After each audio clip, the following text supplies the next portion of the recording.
All right, here we go. So, anybody watching the recording afterwards, if you want, as always, you can skip the probably first 2, maybe 3 minutes. But for anyone who's here now, welcome. We'll just get everything set up real quick.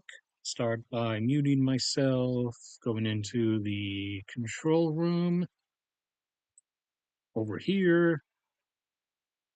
Monetization is already on, so I've started getting more professional. We need to, well, first let this load. That's all good. Yes, switch to live. Switch this to live. And what else we need?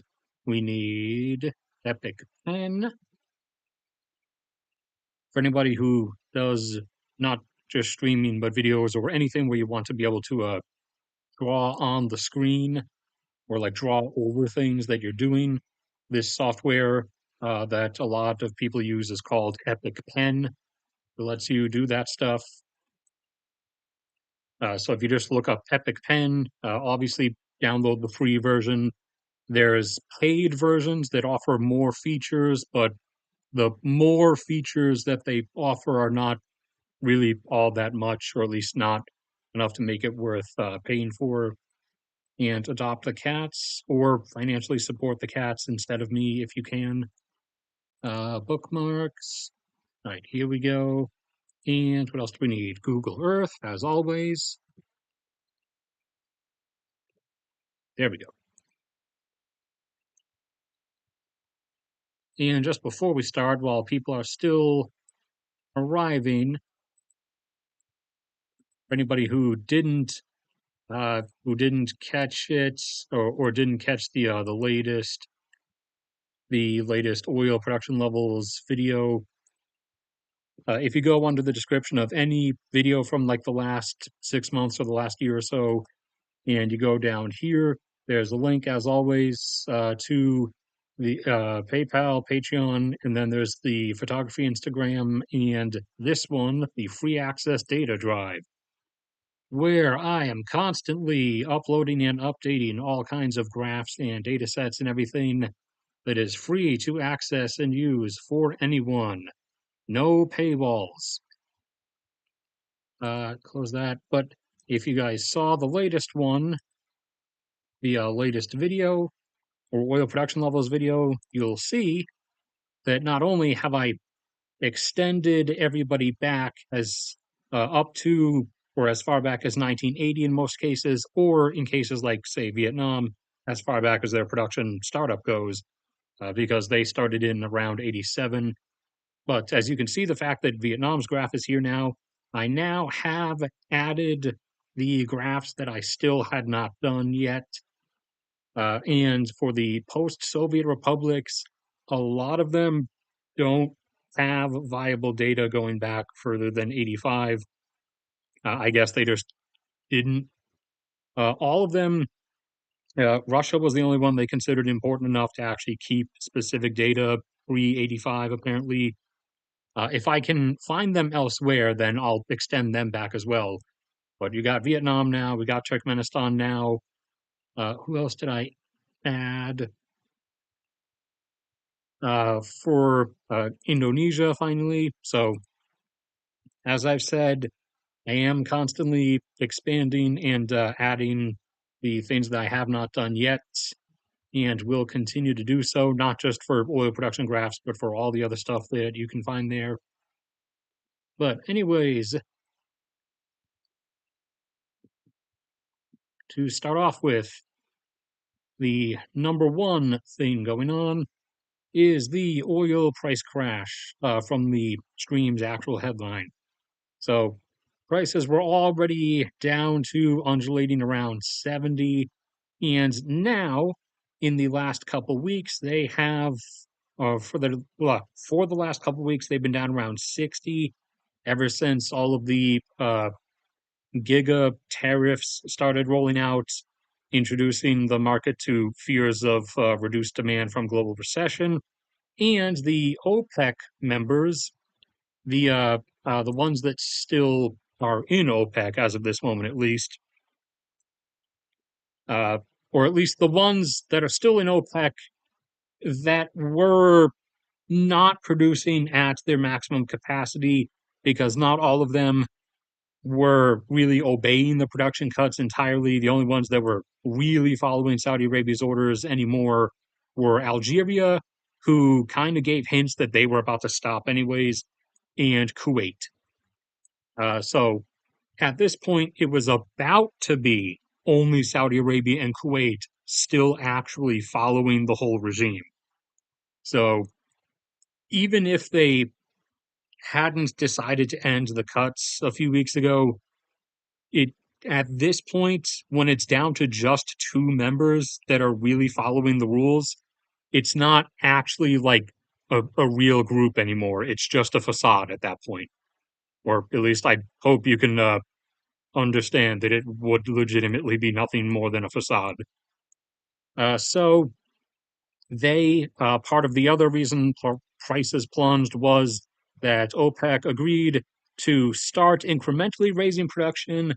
However, they also suddenly said that for May specifically, instead of just 130,000 barrels per day across the group raised, they would raise it by an extra 300,000 on top of that, which doesn't really make a lot of sense looking at the market or looking at its condition that they would say that, unless you recall somebody right down here called the UAE. You remember when the OPEC obedience balance sheet came out last month when we talked about that, the UAE was found not even hiding it. They were blatantly already producing 300,000 over where they were holding previously, which was not even where they were supposed to be. They were supposed to be down at either 2.7 or 2.8. They had for a while predominantly been holding at 2.9 instead. And then they ended up on the obedience balance sheet for March or for February that was released in March. Or wait, was it? It was either for February released in March or it was the one for March released at the start of this month. They were found to be 300,000 barrels per day over that 2.9 already. So that means they're already pumping 3.2. So I'm thinking this sudden May, the sudden like surge of supposed May numbers is the group, aka Saudi Arabia, adjusting the on paper numbers, saying that that's how much they're going to add in May to sort of make up for the fact that uh, the UAE already just did that on their own in February or last month already, because the UAE is kind of done playing around with the whole setup, as have many other members been done. Qatar left because they were done. Angola left because they were done playing along as well. And over here in South America, Ecuador also left because they were done playing along with the whole permanent production cuts regime, since their margin is very thin as it is already. The only member who didn't leave for those reasons was Indonesia, who left back in the mid 2000s because they ceased being a net exporter, so they technically were disqualified from the group. And like I've said, there's a fair enough chance that Iraq and or the UAE will be leaving in the coming years as well, because they're both pretty much done with it also. But yeah, so that announcement, whether they really do intend to raise production by an additional 300,000 barrels per day in May, or whether that is just them putting that down on paper to compensate for or, you know, officially legalize the UAE already having upped their production by so much. That announcement also added to the oil price crash that we have here. So it was around 70 for a while.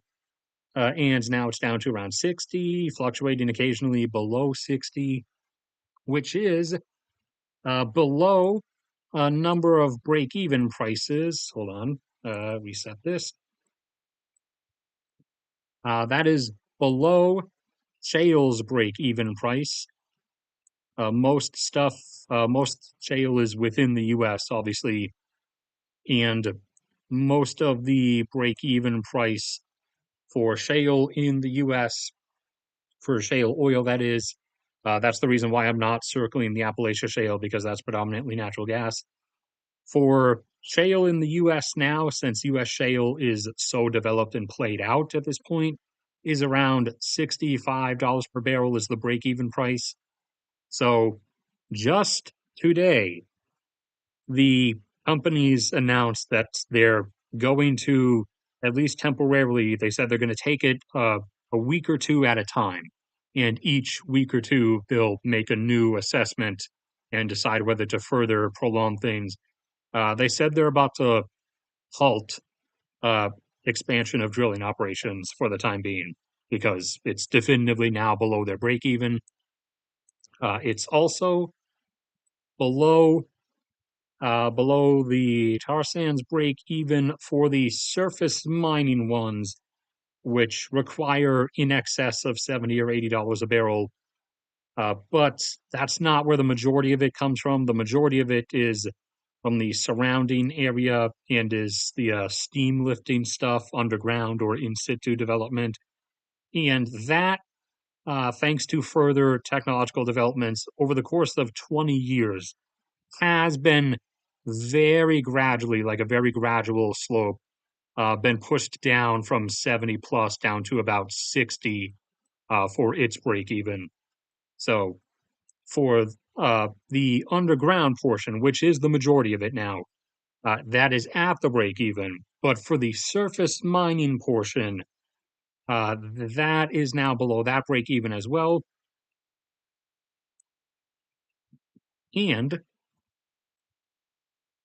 for Russia, this is yet another financial issue because this is now 30+% below below Moscow's budgetary requirements, what it needs its oil prices to be at or what it needs the market oil price to be at for the translated lower equivalent of their oil prices, what the Urals oil gets sold at in present day, in order to actually maintain their expenditure, which it already wasn't. They require about $78 a barrel now to meet their current expenditure. Previously, they only needed, like, pre-war for the Russian government's modern spending, they only needed like 60 or so. But now, with the war, they're getting close to needing 80, since they're now having to cover a lot of other stuff also, as things are beginning to break down within the country because of their decisions. So now that it's around 60, that is 30-ish% below their operating margin, what they would need to be earning at minimum. And as you saw, it was already down around 70 for over half a year. So they've already been having issues. And one by one, especially the majority who were not already entering this category over the last few months as we entered into this year, the Russian oil industries have all thrown themselves into a combined bathtub of now losing money. So I think the largest one is hemorrhaging $4 billion a month, and the smallest loser is losing like 1.2. So that's they're now requiring redirected money from Moscow that Moscow gets from their earnings to then go back to them to subsidize their existence so that Moscow can continue getting a continually reduced reduced return on investment from them. So we will see how this goes. If this persists, like I said, the last time prices got low, that ended up only being for like a few days last time in autumn of last year, or whenever that was in particular. That ended up being, or I think it was September. That ended up being like a really brief thing.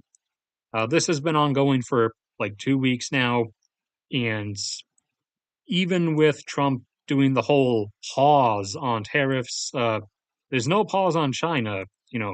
China's up to 145%. So that is very trade stifling and potentially demand stifling, and the OPEC announcements. So these lower prices might be around for a bit. And if they continue sticking around, the longer they start dragging on for, that begins to compound some things. But we'll get into some of the other issues that are already rapidly being encountered this year in a second. Let me check chat and drink some water. Hello, commonly seen person, and there's both are synced. There's apparently nothing I need to respond to then. All right, give me a second.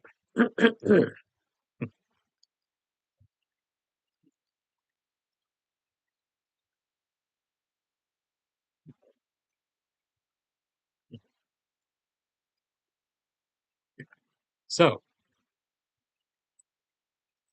in Russia, so far we have some news from the previous week. Ukraine continues abiding by the energy striking ceasefire truce and is not striking Russian energy infrastructure.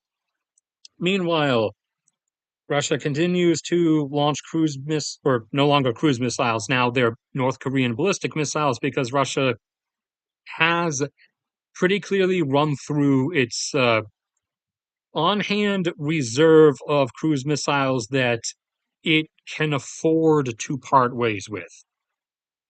Some people, some generals in Moscow, based on like at least my offhand running of the numbers, they should still have on hand, in terms of air-launched cruise missiles, they should still have a few hundred. And they dropped their launch rate like per month down to not even near what they're still manufacturing, although that number has also gone down. But they're leaving a few hundred untouched, which I'm interpreting, benefit of the doubt, as some military commanders in Moscow, with or without Putin knowing, are somewhat intelligent enough to, understand that they shouldn't really let Russia completely expend everything it has. Although that is being done with ground vehicles, anyways. But apparently, some of them who might be slightly intelligent do have some say over the cruise missile expenditure. So now they've primarily been launching, apart from the Shahed drones, they've been launching North Korean ballistic missiles. And they've been hitting everything from restaurants to hospitals to apartments to transformers, electrical substations, and the very energy infrastructure that are not supposed to be being hit. Meanwhile, Ukraine has not struck any Russian oil and gas infrastructure as promised for the last 2 weeks. They have, however, struck what is on the allowed list, one of which was a fiber optic cable manufacturing plant, the only fiber optic cable manufacturing plant in all of Russia. So that was struck, along with I forget where the explosives factory was. I'm pretty sure it was somewhere in the southern chunk, a bit south of Moscow, but one of numerous explosive manufacturing compounds that manufacture. I don't know what each one is specifically, like whether this one was manufacturing compounds for the warheads and cruise missiles, or manufacturing compounds for drop bombs or glide bombs, or just manufacturing the stuff used in generic grenades. But that got hit as well. And also, Russia did not need Ukraine's assistance to continue having oil and gas infrastructure problems, as their Amur refinery over in the Amur region caught fire and is burning. That one was recent. I think that started last night. Yeah, there we are. All the way over there, which is well outside of Ukraine's strike range. Their longest range thing is the Neptune missile, which I think can go 2,000 kilometers.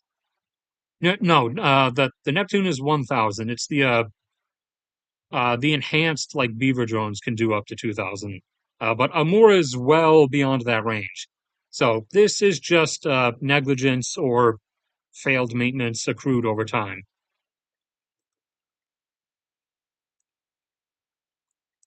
And also, no assistance required in continuing to lose aircraft, as another Su-34, and we'll Google that one just for anyone who's not familiar with it.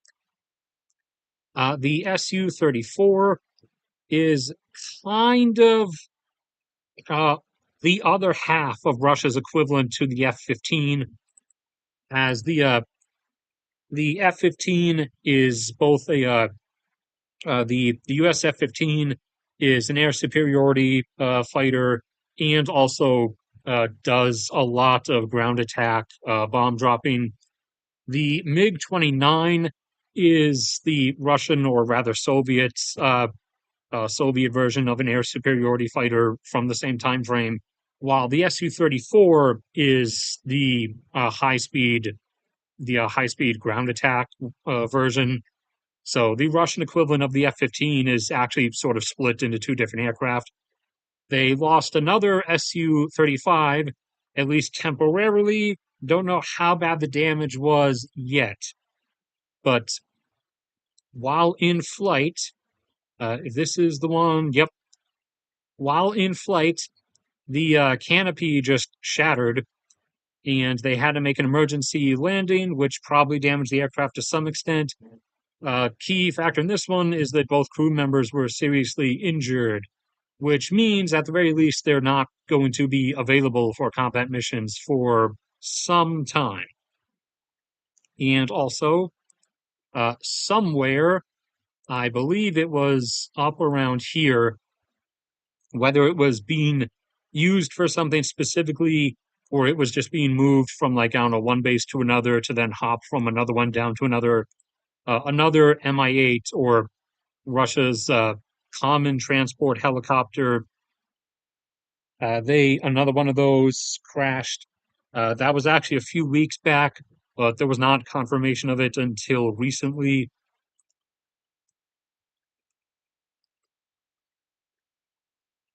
What else do we have? More, obviously, the actual combat continues. More and more and more footage you can constantly see from new stuff of vehicles getting struck and everything on the front line, and more video evidence of them relying a lot more on ATVs and buggies, along with still throwing those MTLBs out there, which are really slow-rolling amphibious assault vehicles that they're using to try to charge rapidly across fields with, which doesn't work because charging rapidly across the field kind of requires being able to go faster than 20 miles an hour. And also, some more footage. That one was more air defense systems getting struck. And more even recent attempts to storm the front line being kept up by ancient Korean War era Jeep things, whatever those are. So just cram like a dozen dudes into it or onto it and charge. Hope it works out well. Hint, it doesn't. I got fiber optics, oil prices, the two aircraft. Also, never one to be outdone by idiots in the U.S. While there are, I think, a couple there, I think it's Missouri and Alabama, but I'm not sure, who are now really trying to go forward with the child labor stuff and get the 14-year-olds and the 13-year-olds into the factories.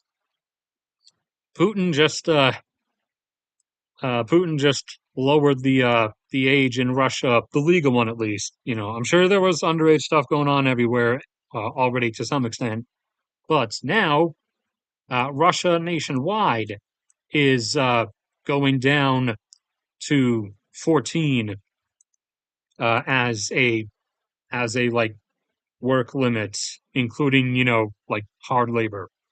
So kind of indicative of some kind of potential labor shortage. I wonder why they're expecting to have one.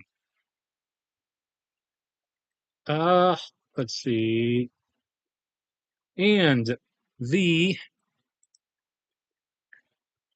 was the logistics company stuff, shipping. What was that's housing starts. Was the all right.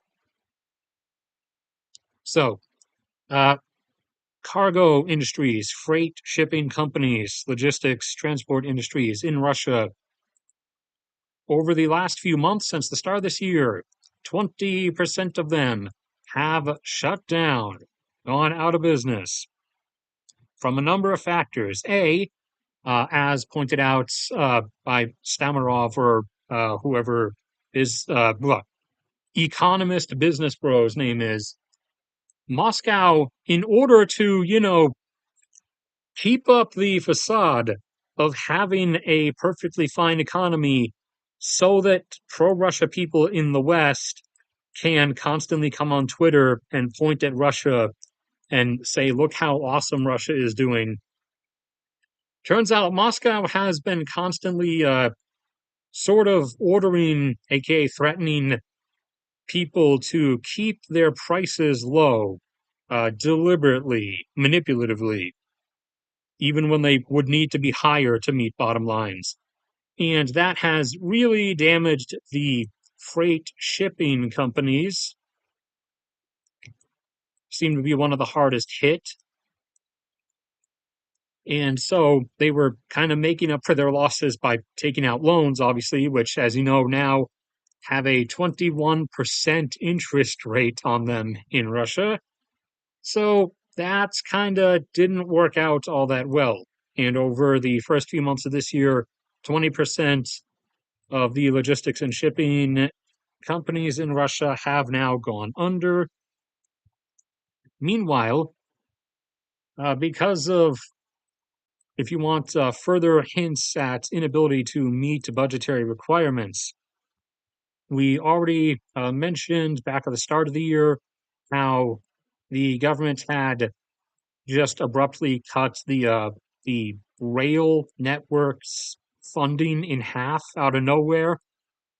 Now, these are these would be done by the local governments in the different oblasts or republics or cities, but whether both from their own budgets getting lower because of just less business and less people earning enough to pay legitimate amounts of taxes, and from getting less of their portions that they would normally get from the federal government, the local governments across Russia are starting to run into really rapidly ballooning issues, like maintaining their public transport networks, uh, purchases of buses in Russia compared to previous years are now down over 60%.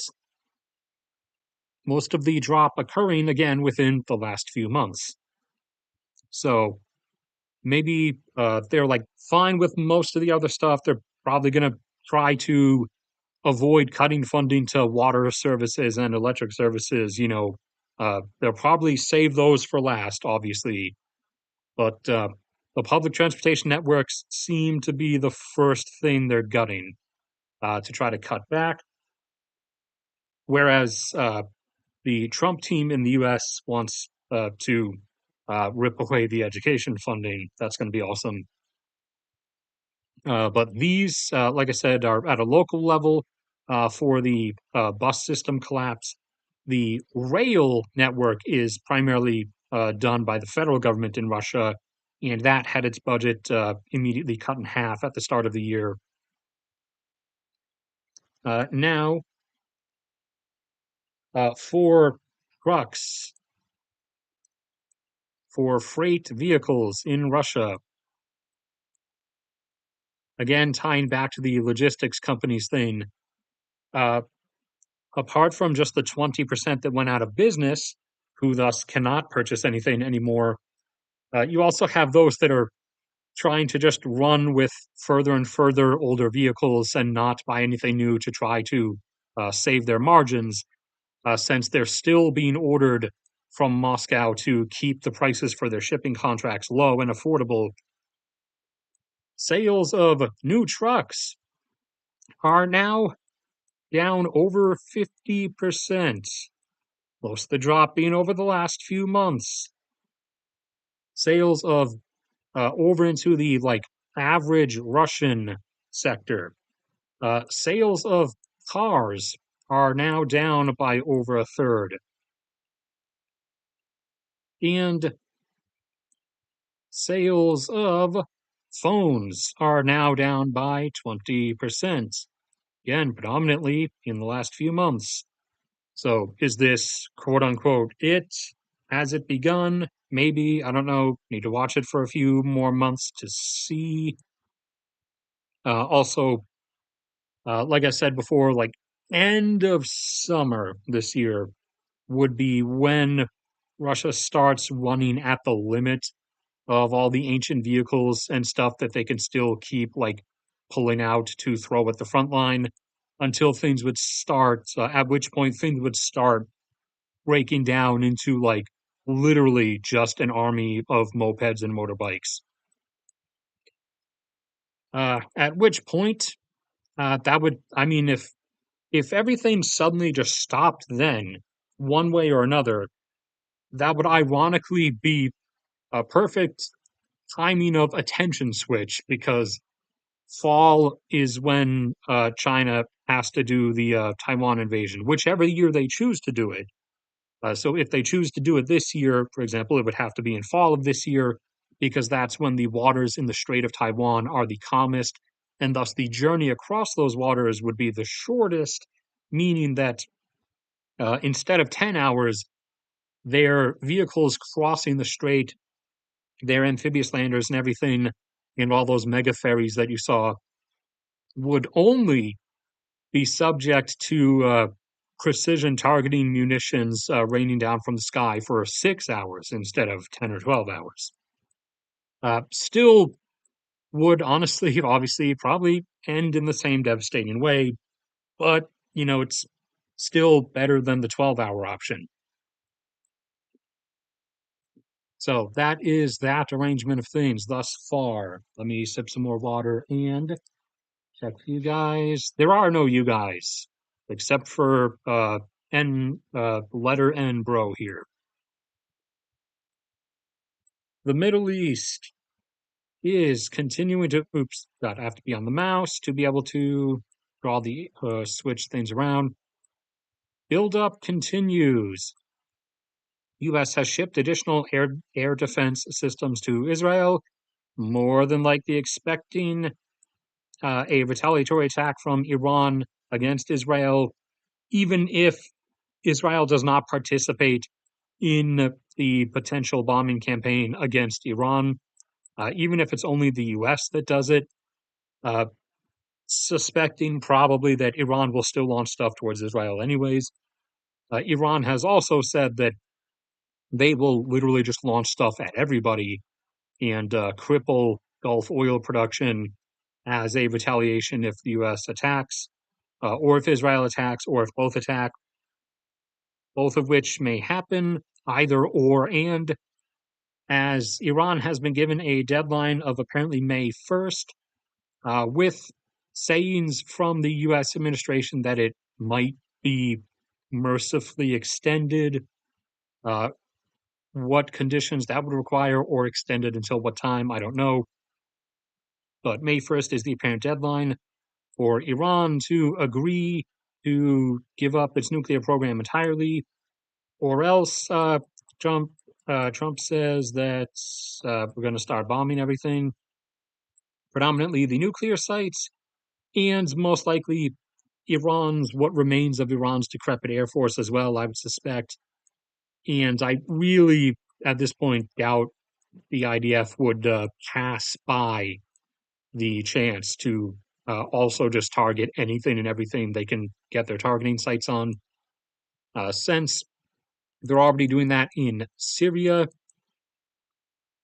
and they're still doing that in Lebanon, and also they've done the manufactured consent thing for indefinitely remaining in Gaza,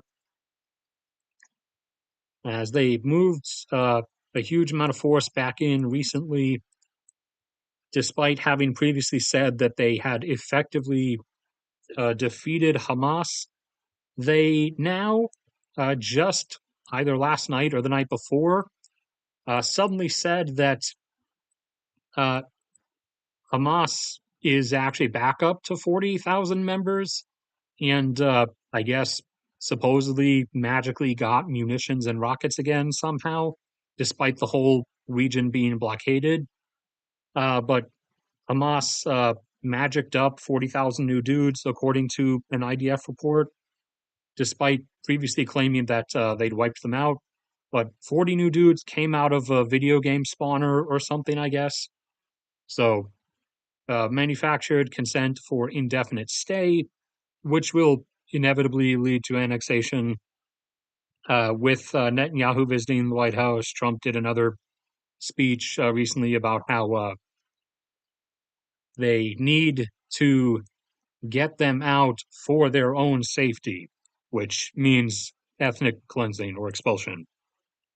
Where I have no idea where the next supposed country he's going to do the Spider-Man finger point towards is going to be, because tried Jordan, Jordan said no, tried Egypt, Egypt said no, tried Libya, Libya said no, tried Somaliland, Somaliland's not really having it either.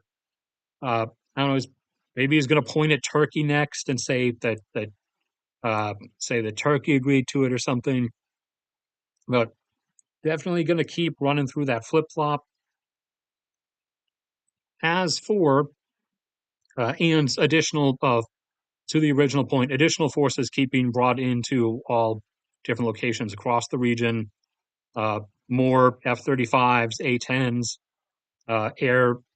in-air refueling aircraft, cargo shipments of air defense systems, everything's coming in from everywhere, along with the B-2s and other bombing stuff to Diego Garcia. And a key potential factor that they might have been warned ahead of time that it's going to be legit.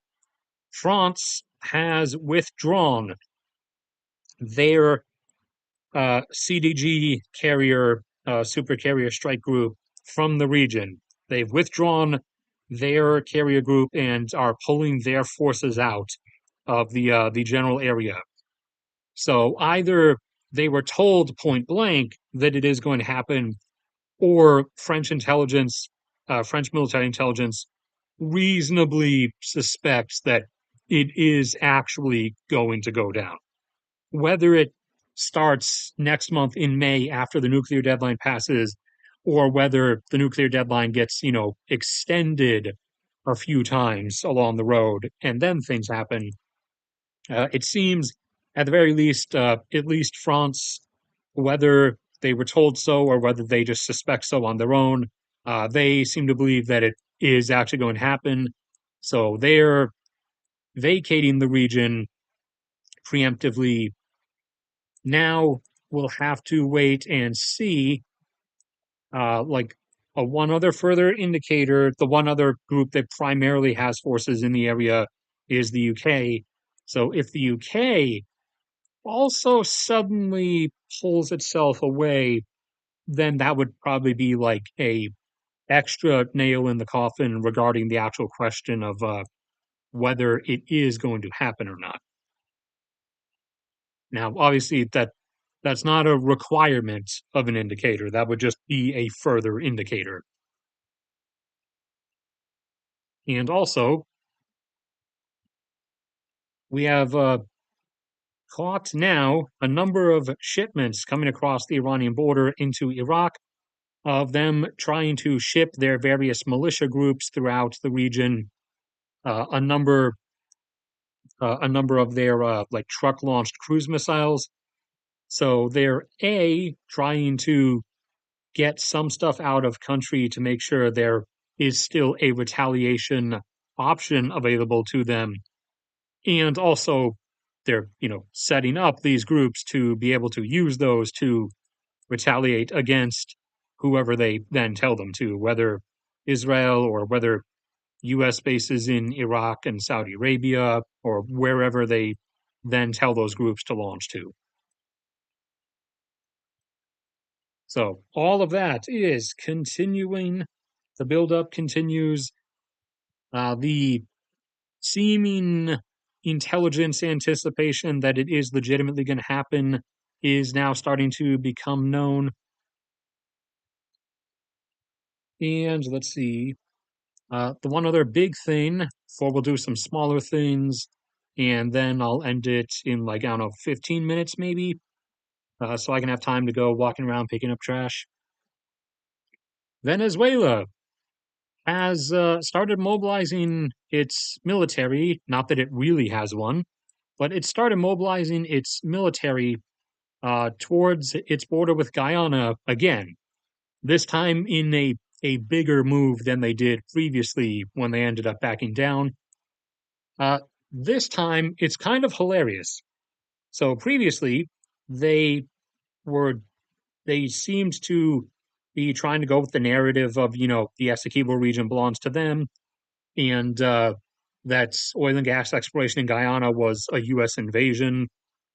So they were just defending themselves, but then they backed down.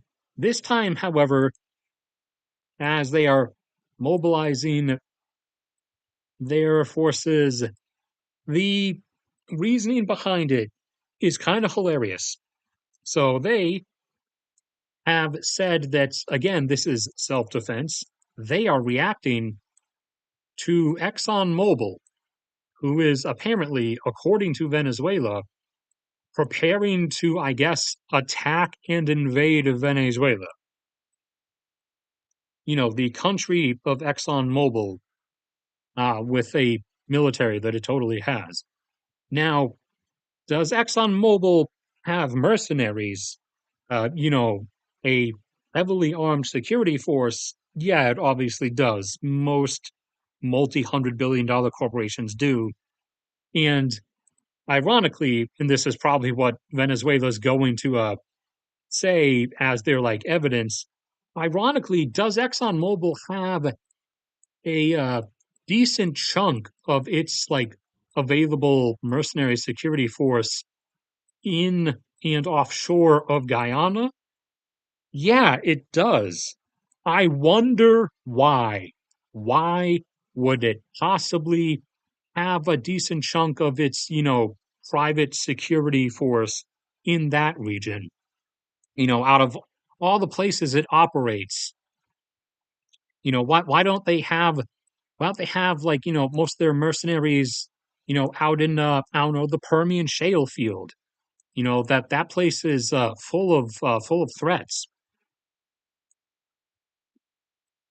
But so Venezuela is going to try to push the Exxon Mobil is going to attack Venezuela with its security mercenaries angle, and their I don't know. I guess in their fantasy world, Exxon is going to bring in all of their security forces from across the world and use them to attack Venezuela, leaving literally all of ExxonMobil's, global assets outside of Guyana completely unprotected in any way. Not that, there's any legitimacy to ExxonMobil being able to do such a thing with what security forces it owns, anyways, because in total, that's maybe a few thousand guys.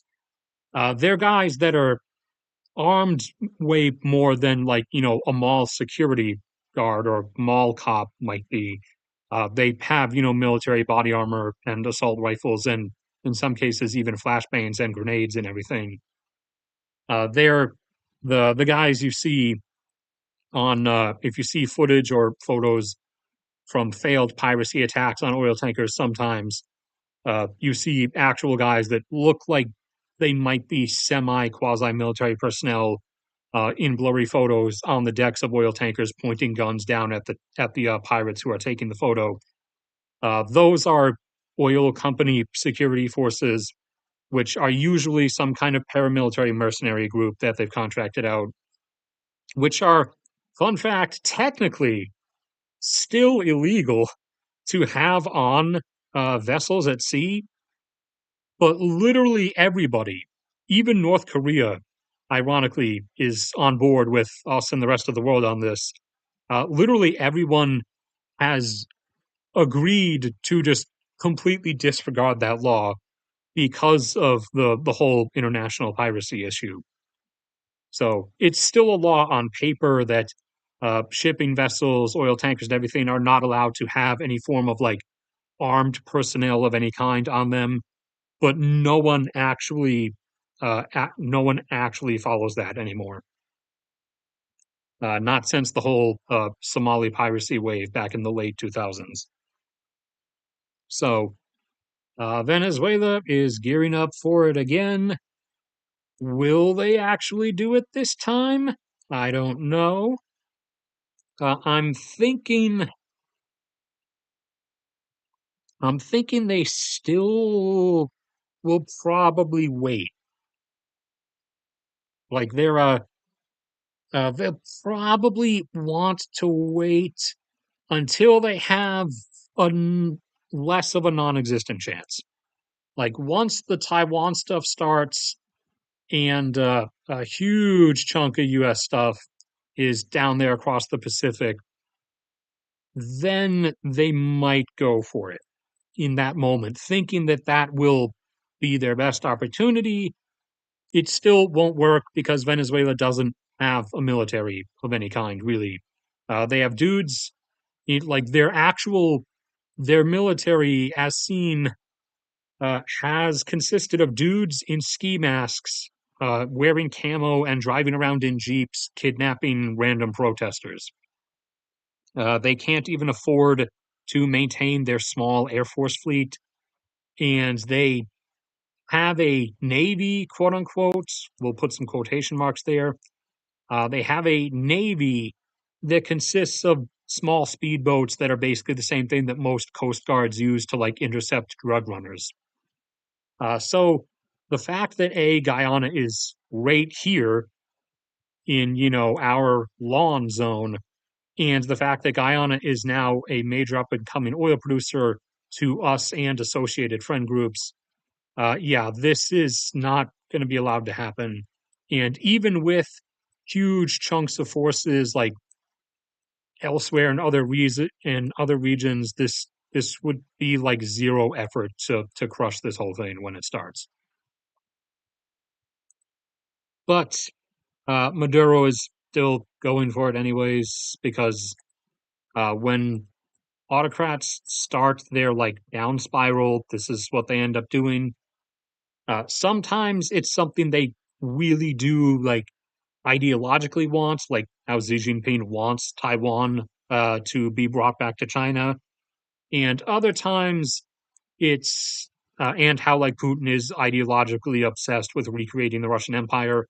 Other times, like with Argentina and the Falklands War, or with Saddam and his invasion of Iraq and then invasion of Kuwait, it is, and then all the internal stuff with the Kurds. Other times, it is basically a last minute look, a distraction move. Forgive me for sneezing. So that's ongoing there. Let me drink some more water real quick.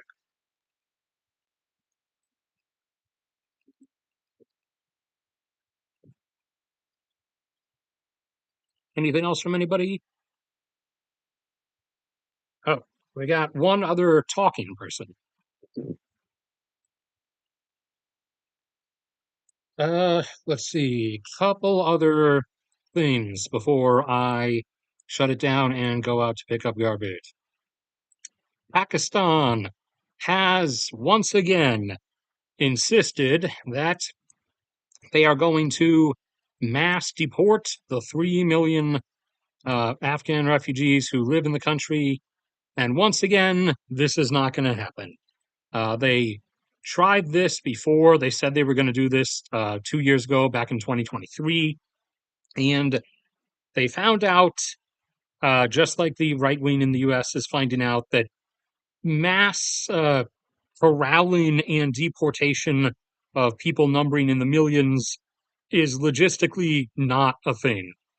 Unless you go like societally rerouting towards that, in which case the only times such a thing has really been done has been in ethnic cleansing and genocide acts. So Pakistan said they were going to do this before. Back in 2023, they sort of tried, and they ended up booting, like, I think it was like 40, maybe 50,000 people back over the border. And then they kind of got the hint that this is really hard and it costs a lot of money. So then they just gave up. Now they're insisting, we'll put an exclamation mark there. Now they're insisting that they're for real this time. This time it's really going to work. They thought it through. Hint, they didn't think it through and it's not going to work. Maybe they'll be like a bit more successful and they won't give up as soon. Maybe they'll go for like a few months without stopping and they'll deport like maybe 100K. But no, it's not. This just isn't a thing that works out.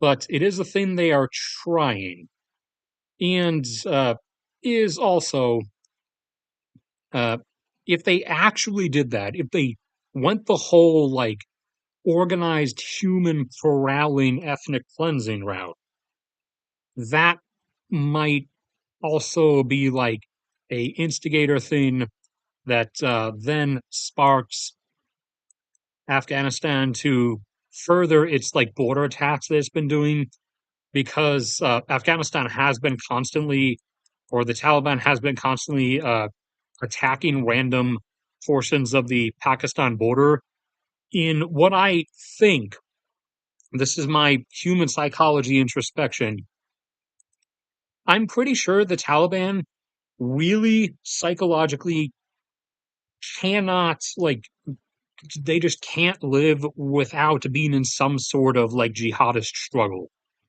So I legitimately think they've been trying to provoke Pakistan to invade or at least attack them, because most of their existence in the different forms they've had over the last, like, technically under different names in the past, they've been around for like what, 5 decades now.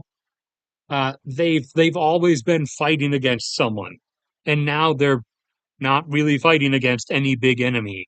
So I genuinely, legitimately think they might actually want Pakistan to like declare war on them or something.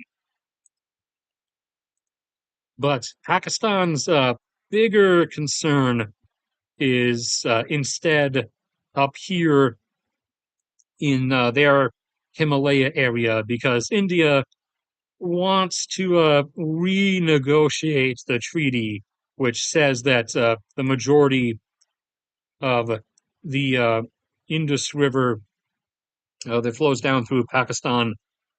It says that the majority of that water has to go to Pakistan. India wants to renegotiate that and be able to redirect a fair portion of that because India, it seems, their government is actually aware of the fact that their groundwater is being rapidly depleted and that it will start emptying out in the 2040s and different regions at different rates and times.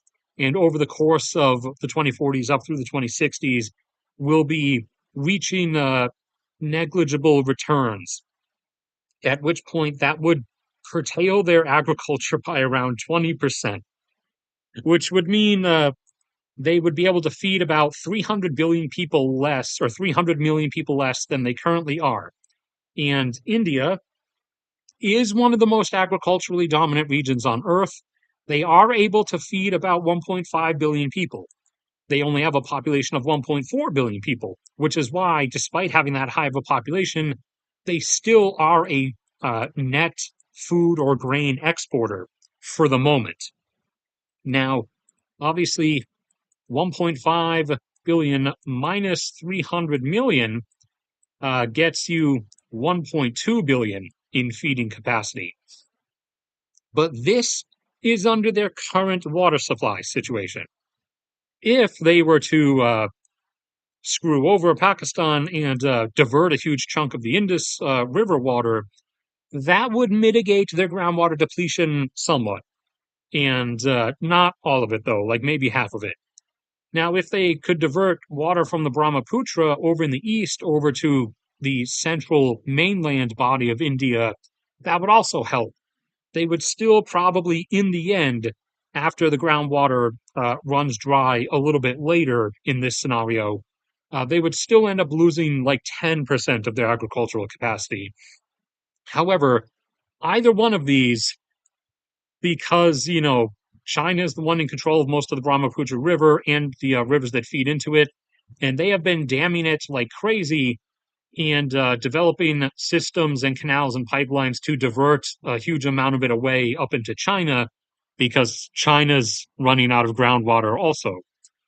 And China's running out of farmland because honestly, they keep building over farmland to keep up with the whole massive ghost city real estate like spread or spree that is effectively at this point a Ponzi scheme because their population has begun decreasing already.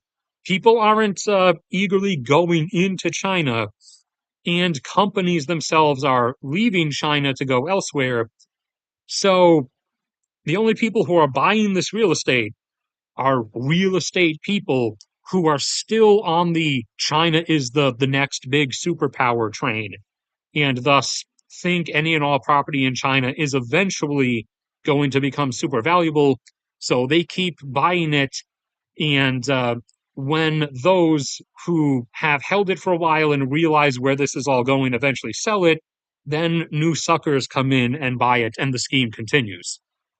But they are legitimately like clearing out farmland to continue building all this stuff out. So, but back to India. So India to do mass water diversions, mass irrigation projects from either of these would require war with either of these countries. Because Pakistan's not going to just let them redivert the Indus River because that would starve Pakistan to death. And China is not going to let them to be able to have enough water in the Brahmaputra River to be worth redirecting a bunch of it. They would have to destroy the dams and redirecting pipelines that China has built along it inside of China, which would thus result in war with China. So, since they've been leaning towards Pakistan, it looks like they're choosing to, if they're going to have to go with one of these options as a water supplement, it looks like they're choosing eventual war with Pakistan instead of China because India has correctly decided that Pakistan would be, the easier opponent.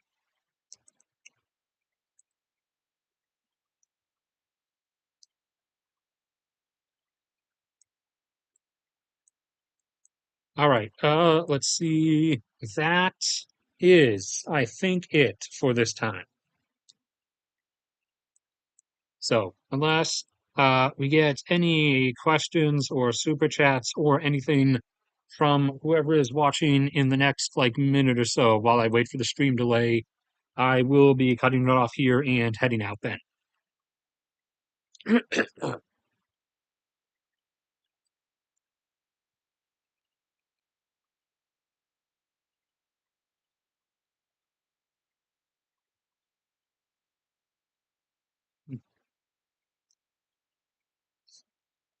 All right. Begin shutting stuff down. Still around 60.